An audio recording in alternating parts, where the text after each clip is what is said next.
So the first item on the agenda is the Davenport bond presentation. Doug Gephardt. Thank you, Mr. Mayor, members of the board. Again, Doug Gephardt with Davenport Company, the city's financial advisor. And what I'm here today to talk about is kind of where we are on the Series 2023 bond issuance, what we've done so far year to date, and kind of what the next steps are in the process. And what we do have in front of you is a presentation that I will plan to walk through today. Or just as a reminder, I'm sure all of you are aware, but for the public specifically, just a brief background of how we got to where we are and what we've done. So back in 2019, the city issued a bond anticipation note through the Urban Redevelopment Agency, the URA, that was used to fund a variety of capital projects, mainly the town drain and stormwater projects. That bond anticipation note was scheduled to mature in 2022, but due to some delays in construction, largely due to COVID, to 2023 in order to complete those projects. Well, now we're pleased to report those projects are done, and we're in a position to go out and permanently commit that bond anticipation note with a long-term financing. And so the next page is just a reminder of how the bonds are issued and the way that it's going to be structured. We're recommending the URA continue to be the issuer and to do it via competitive public market sale. And what that means when the URA is the issuer is that URA has the power to complete this project on behalf of the city. The way that the security for the bond works is that the city enters into an inter contract with the URA to guarantee the payments, and as part of that intergovernmental contract, the city pledges its full faith and credit to secure the bond. For a public market issuance, what we had to do, and we'll share the good news later, is go out and get a bond credit rating agency and prepare a document called a preliminary official statement. You might also know that a prospectus or an offering document that is distributed to investors. What we plan to do is what's called a competitive sale, where we put it up to bid and get the lowest possible bid on a date certain in time. And at that point, interest rates will be fixed for the life of that loan. On page 3, just to give you a sense of the current yield curve and the market update. This is the current shape of the yield curve going out years 1 through 30. You've heard a little bit about the inversion of the yield curve. You can see that here, with years 1, 2, and 3 being higher than sort of the meat of the curve in years 4 through 10. But then it kind of steepens a little bit. But what's interesting is that when you go out beyond year 20, the yield curve is very, very flat. So it's not any more expensive to go out for a longer term than would be in a more typical yield curve rating. So you can see the difference between the 20-year and the 30-year is only about a quarter. So it's not very expensive to do that. So as I mentioned earlier, on page 4, we went out and talked with the credit rating agencies. The two most prominent ones are Moody's and Standard & Poor's. They're the main raters of municipal issuances in Georgia. Talked with the rating analysts there, and I am thrilled with the results. AA1 and AA+, just one notch from the highest possible rating that you can. That is tremendous. You are in rarefied air with the credit strength that you're going to get. It's going to trade remarkably well compared to a lot of the folks, not only in the state, but nationally as well. It's just one notch below and the highest of that very strong credit rating quality. AA1 and AA+ is not something to sneeze at, beyond what my expectations were when we began this process. So kudos to you all as a governing board for managing the city's finances well, and the staff for guiding the policies and practices to get you to that point, which will turn into great savings. So it's to determine with a few observations what Moody's says. This is from the report: robust resident wealth and income levels, available fund balance above liquidity ratios, manageable leverage is debt, so very, very manageable. They thought that was great. One of the things that they said is that the growing economic base, and things of that nature. Really, the only downside that they saw, the credit challenges, is limited size. Everything is just on a nominal basis, not quite where it would be to be at AAA. So really, all things considered, you score as high as you possibly can, but for size, which is tremendous. On the next page, S&P, their AA plus report. Again, a few excerpts from there. Very strong reserves, strong financial management policy practices that benefit from conservative budgeting, formal reserve and debt policies, and very strong institutional framework. Again, very, very positive things that, again, only really negative was the size of the city. So what does that mean in addition to all the accolades that we talked about? Strong financial, great management. What does that mean in terms of dollars saved? So benefits of a high AA rating compared to something that would have been in the A rated category.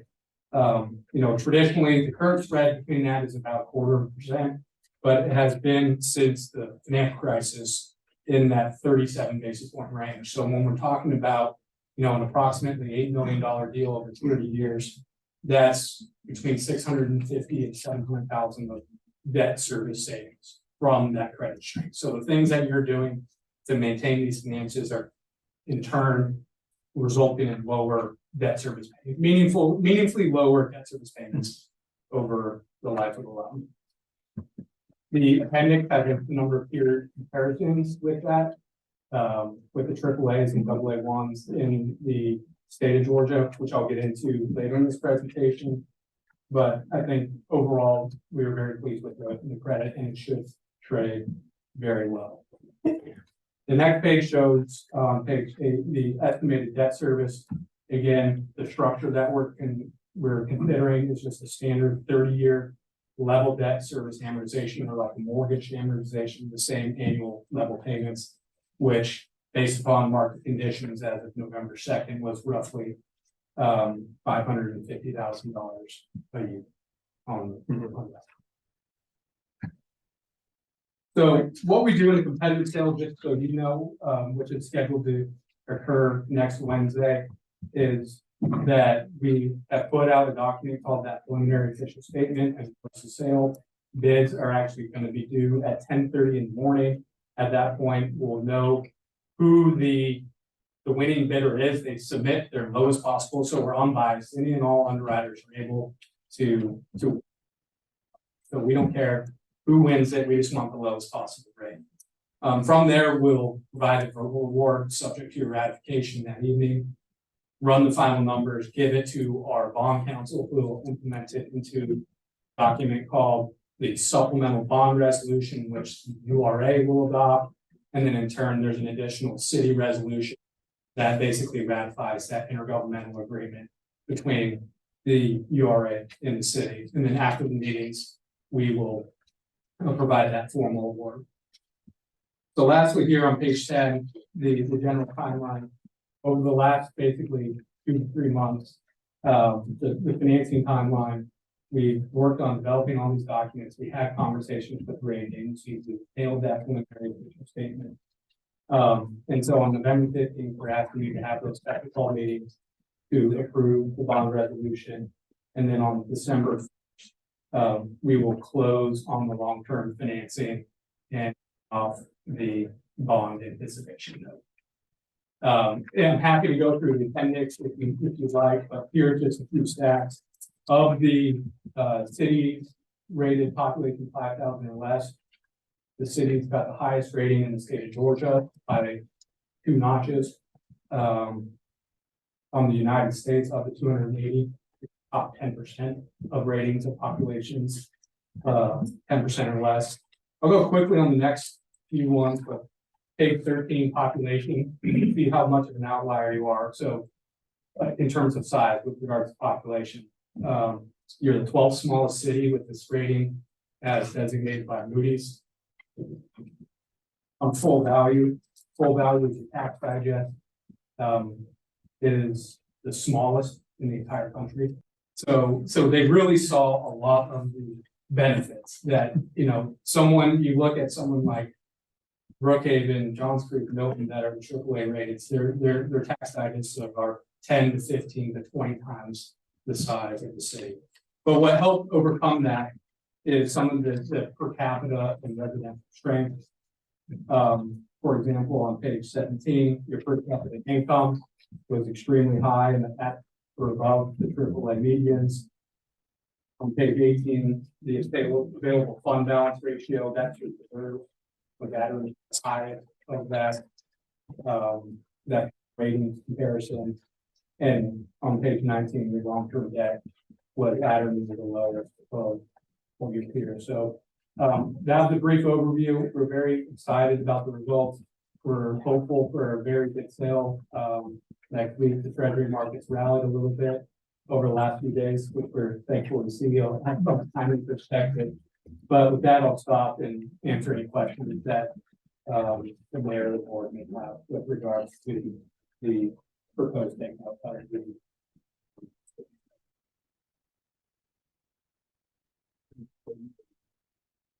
I don't have it. No. Go ahead. Well, I just had some comments, so you can go ahead. Bond itself, Mhm. is it callable? Would the city have the opportunity, if it has reserves and chooses to do so, it could pay those off early or refinance it if rates got lower? What's our ability to do this? The industry standard is a 10-year call.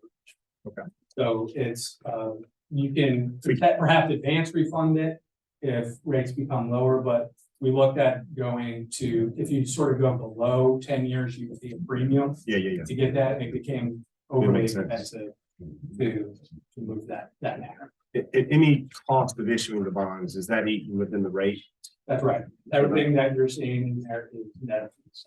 Okay. Will be paid out of insurance costs or out of bond proceeds.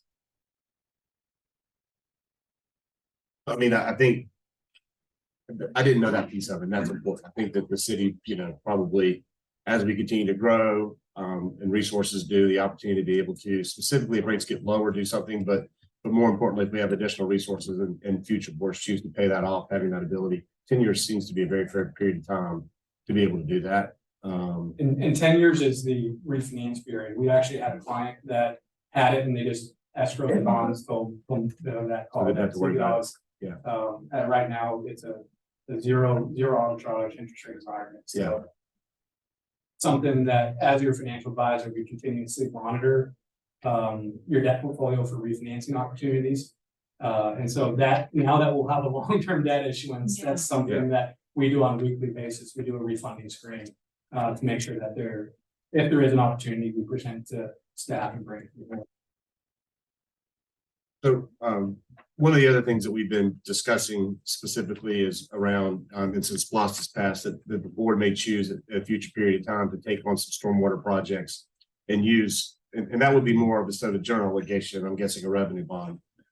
Any kind of changes in that or taking on additional debt, how might that impact the city's credit rating over time? Absolutely. I think in both of these reports, it was the leverage was listed as medium and not over leveraged. It would say that was high.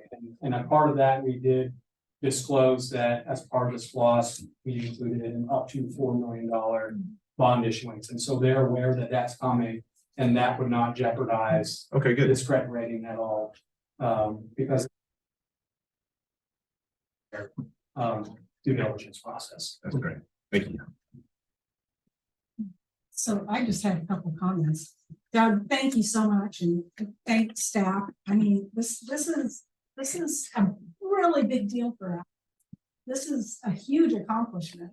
And we started back in 2009 when the city issued the bond anticipatory note. But I do want to remind the public that prior to that, we did take a look at, what interest rates all the way up to about 5.5%, and what that would mean in terms of the debt service that we would have to pay.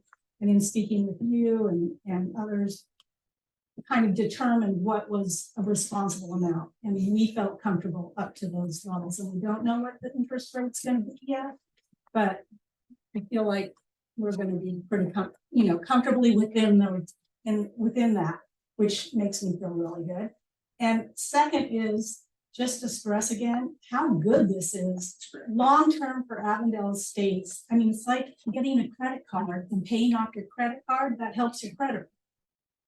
Us showing that we can take on debt and responsibly pay it off only helps us for the future. So thank you very much, and thank you for educating us. And I'm thrilled. And Yeah. if y'all allow, when we first conceived of this process in 2019, we felt that our ceiling for a credit rating would be AA3. So we're 2 notches above what we thought our ceiling would be, which is going to, as Doug demonstrated, will translate into a significant reduction in interest rate. And we do anticipate that interest rate being below 5%, which is the number at which we felt comfortable moving forward. Great. Yeah, I'm just excited about what this has allowed us to do in terms of making our city, investing in our city, making real improvements that are visible and our people enjoy. And thank you. Thanks for the work on this. This is, well, I mean, city staff did want as well, but thank you for bringing us to this point. One question that I have is under credit challenges on slide 5. In any case, it lists one of the challenges as sizable capital plan relative to operating budget. What kind of, that implies to me there's some ratio that they're looking at. What are they looking at there? And what, you know, do we have any detail on what that ratio is? Yeah, and I think part of that was the inclusion of SPLOST, right? SPLOST was not included in that budget, and also it included grant funded projects as well. So so we outlined that there was a potential large grant project that would only be included and completed if we received the grant as such. So when you look at that, that could almost be 100% of their annual budget from a grant perspective. So I think that's what they're referencing. They just don't want to see that your sizable capital plan influences with major draws on reserves, reducing levels, that your capital plan will jeopardize your operations. So that's, and knowing you as a board and you and your staff, that you wouldn't do that if something were to go on. so that's the guidance they're providing. Just to finish up, because I have short-timers, syndrome right now, so but a couple of things that I think I wanted to just say first. The city's history of conservatively budgeting and handling their finances, we're standing on the shoulders of those folks that have been doing that for years, right? I mean, the city has always had a pretty conservative outlook in the way that they've handled their finances. We are the first board that's ever decided to go out and invest the amount of money we did in the downtown in order to, help continue to spark an economic engine, and in doing so, doing it with debt. And so I think it's incredibly important that we continue to live by the traditions of Avondale and be conservative in the way that we handle our finances, right? And I think I don't worry about that with the city or the board as you have. I also think it's incredibly important, and I think we learned this from the mistakes that we made earlier, is that when a city our size doesn't always have the resources to get the professional advice that we need on everything that we have to deal with. A lot of the same problems that we have are the same problems that the city of Atlanta, city of Decatur, Brookhaven, and others. And because of the size of our city and the size of our staff, we don't always have those resources available to us on staff or otherwise. It is incredibly important to be able to pull in experts that do have that experience that can help us. And I think the decision that we made to hire Davenport almost 5 years ago at this point in time has been an incredibly important one, because we never would have been able to kind of manage our way through this process and also get valuable insight that we needed as far as what would be an appropriate amount for a city our size. We just didn't know. And I think a lot of that of where we are today is because of that work and willingness to be able to bring people in that can help us get that experience. So thank you specifically. You've been with us for the last 5 years. and helped us, not just this, but many other things financially. It's been an important partner for us. So thank you. Thank you. One more question. Yes, Steve. Is this document on the, It will be. Mhm. I'm good. so where will it be posted? I will have to create a page for it. Okay, so it'll be like a special projects. page? Yeah, because we'll have to put bond stuff on in that projects page too, So it so, won't be in the minutes. That's right. of the meeting. it won't be in the minute, you mean Well, add it to the packet? No, it'll have a home on the website itself. Okay. Yeah. So is there a problem with putting it in the packet so that? you can be able to see it? No, I would like to urge that just so that it makes it more accessible for.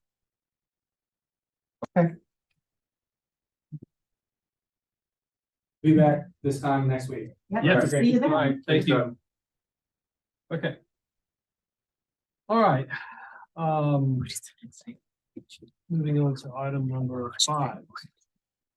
We have before us an ordinance by the city of Avondale Estates to amend chapter 17 of the city code regarding streets and sidewalks, to abolish the tree board, to abolish the Lake Avondale Advisory Board, and for other purposes.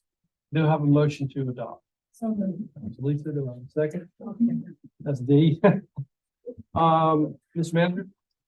yeah, so this is in order to establish a green space advisory committee.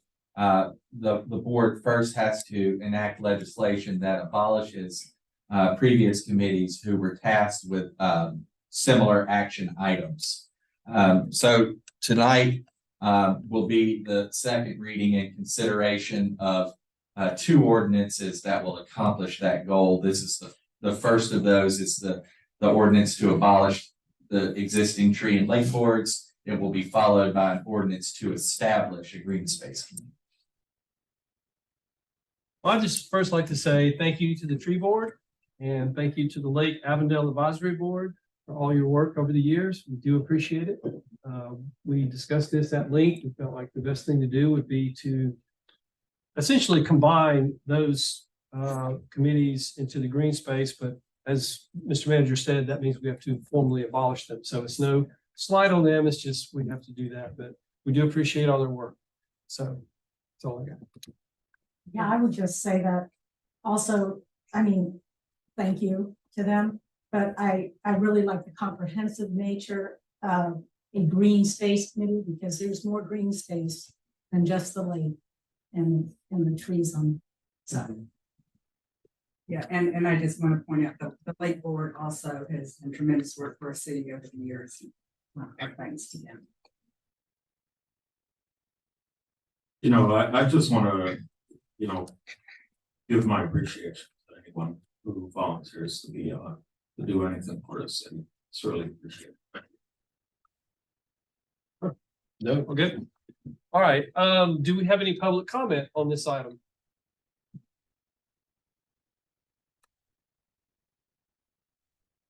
On?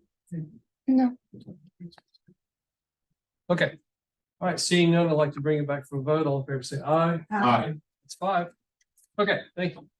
All right, so now we have before us an ordinance by the city of Avondale Estates to amend chapter 15 of the city code regarding parks and recreation, to create the Green Space Advisory Committee, to establish qualifications for its members, to establish rules for the conduct of its business, and to establish its duties and responsibilities. Do I have a motion to adopt? So, That was Lionel. Do I have a second? It's D. I know you want to do it. Okay, so Mr. Manager.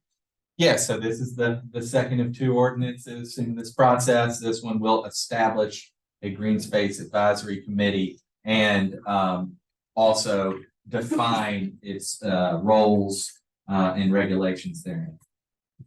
Thank you. Any? Yes, Steve. So I have a very minor comment. Section 15-3, 4, item bullet 5, bullet 4 underneath that, it says any recommendations for improvement in parks and recreation facilities. We have.